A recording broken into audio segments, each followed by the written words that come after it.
आंदोलनामागे नेमकी कुणाची ताकद आहे, जरांगेंना कोण बळ देतंय, यावरून आता आरोप प्रत्यारोप सुरू झालेत। जरांगेंची स्क्रिप्ट कोणी लिहिली आहे यावरून उलटसुलट चर्चाही सुरू झालेली आहेत आणि याच संदर्भात ठाकरेंनी काही आरोपही केलेत।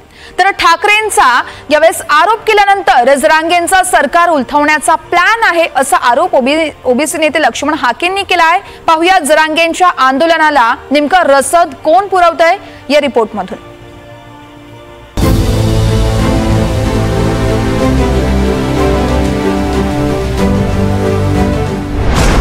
जरांगेंच्या आंदोलनाला रसद कोणाची?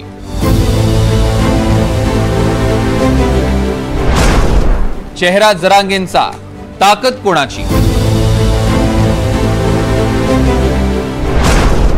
कुणी लिहिलीये जरांगेंसाठी स्क्रिप्ट?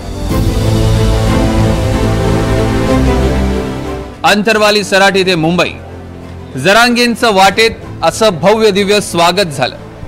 जेसीबीतनं हार घातले गेले, फुलं उधळली गेली। मराठा कार्यकर्त्यांनी हे केलं। असं असलं तरी या आंदोलनासाठी लागते ती प्रचंड मोठी रसद। मग प्रश्न असा आहे की जरांगेंच्या आंदोलनाला रसद पुरवतोय तरी कोण? याबाबत विविध राजकीय पक्ष विविध आरोप करतायत। जरांगेंच्या पाठीशी कोण, याबद्दल कोणाकोणाची काय मत आहे, आपण एका नजरेत जाणून घेऊ। जरांगेंचं आंदोलन सरकार उलथवण्यासाठी असं लक्ष्मण हाकेंचं म्हणणं आहे।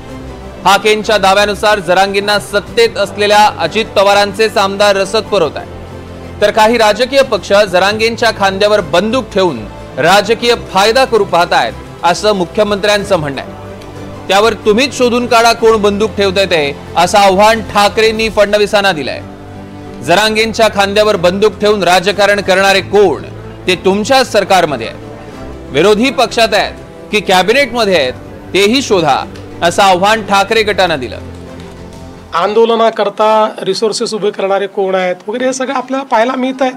पण ठीक आहे, माझं म्हणणं काय आहे, आमच्याकरता हे आंदोलन राजकीय नाही, आम्ही याला सामाजिक चष्म्यातनं पाहू। काही राजकीय पक्ष हे त्यांच्या खांद्यावर बंदूक ठेवून आपला फायदा करण्याचा प्रयत्न करतायत, पण त्यांचं नुकसान होईल, फायदा होणार हे त्याने ते त्यांच्या पक्षामध्ये किंवा त्यांच्या युतीमध्ये जी काय आता एक घमासान चाललेली आहे, हे नेमकं त्यांना ते कोणाला उद्देशून बोलले? त्यांच्या बंदुकीचा रोग कोणाकडे आहे?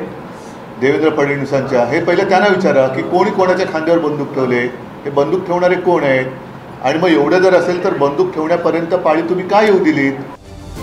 संपूर्ण राजकीय वर्तुळात चर्चा सुरू झाली आहे ती जरांगेंच्या खांद्यावर कुणाची बंदूक यावरनं। त्यावर ठाकरे गट म्हणताय सरकारमधनच कोणीतरी बंदूक ठेवली आहे, विरोधकांमधनं ठेवली आहे का कॅबिनेटमधनच ठेवली आहे?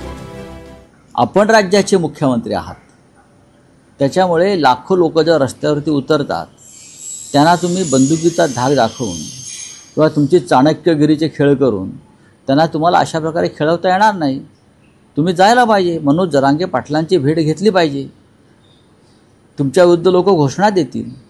आतापर्यंतच्या अनेक मुख्यमंत्री अशा प्रकारे या प्रसंगांना सामोरे गेलेले आहेत, कोणी उपोषणाला बसलेले आहेत, कोणी अजून काय गेलेलं आहे। राजकीय वर्तुळात ही चर्चा रंगलेली असताना तिकडे ओबीसी आंदोलक लक्ष्मण हाकेंनी वेगळाच आरोप केलाय। जरांगेंनी मुंबईत येताना स्क्रिप्ट फोडली, सरकार उलथवण्यासाठी जरांगे आंदोलन करतायत आणि त्यांना रसद पुरवतायत ते अजित पवारांचे आमदार, असा हाकेंचा आरोप आहे। देवेंद्र फडणवीसांचं सरकार उलथवून लावण्यासाठी आम्ही आजपर्यंत म्हणायचो की विरोधी पक्ष त्यामध्ये सामील असेल, पण आता मी जबाबदारीने सांगतो की सरकार उलथवण्यासाठी जसे विरोधी पक्षाचे आमदार खासदार त्यामध्ये सामील आहेत, तसंच अजितदादा पवारांचे आमदार खासदार त्यामध्ये सामील आहेत। हे मी जबाबदारीने सांगतोय, मी माझ्या पदरचं काही सांगणार नाही, मला पॉलिटिकल बोलायचंही नाही। जरांगेंचं आंदोलन सामाजिक आंदोलनापेक्षा आता राजकीय आंदोलन झालंय यात शंका नाही, पण ओबीसीतनं मराठा समाजाला आरक्षण देणं कायद्याच्या चौकटीत बसणार नाही, यावर सरकारचं, विरोधकांचं, कायदे तज्ञांचं, मराठा समाजाच्याही काही नेत्यांचं आणि कोर्टाचं एकमत असतानाही जरांगेंचा आरक्षणाचा लढा सुरू आहे। जरांगेंच्या खांद्यावर कुणाची बंदूक याचं उत्तर शोधा असं सरकार आणि विरोधक म्हणत असले तरी याचं उत्तर कदाचित कधीच बाहेर येणार नाही। Bureau report, NDTV Marathi, Mumbai.